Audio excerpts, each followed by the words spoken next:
வணக்கம். நான் நிரோஷன். மண்ணை மட்டுமில்ல மனுஷரையும் பலமாக்குறது தான் இந்த அவரை. எல்லா அவரையும் புளியவரையா இருந்த என்ன, பாலை அவரையா இருந்த என்ன, சிறுகவரையா இருந்த என்ன, கத்தியவரையா இருந்த என்ன, தம்பட்டை அவரையா இருந்த என்ன, எந்த அவரை இனங்களும் மனுஷனையும் பலமாக்கும், மண்ணையும் பலமாக்கும். இதுல உண்மையாவே ஒரு மனுஷருக்கு அவன் நிறையில இருந்து நிறைய அளவின் 0.8 கிராம் அளவு, அதாவது அவர் 1 கிலோவா இருந்தா 0.8 கிராம் புரதம் எடுக்கணும். இப்ப அவ்வளவு எத்தனை கிலோ ஒன்று பெருக்கி பாத்தீங்கன்னா தெரியும், 0.8 கிராம் பெருக்கிறீங்கன்னா தெரியும் அவ்வளவு புரதம் தேவை உடம்புக்கு.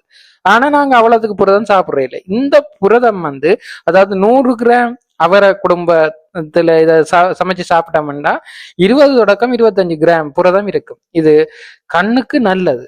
Vitamin A, B1, B6, B9 என்ற பி காம்ப்ளெக்ஸ் கூடுதலா இருக்கு. மற்றது இரத்தத்துல சர்க்கரைன்ற அளவை கட்டுப்படுத்துறது ஒன்று புரதம், அடுத்தது நேர்பொருள்.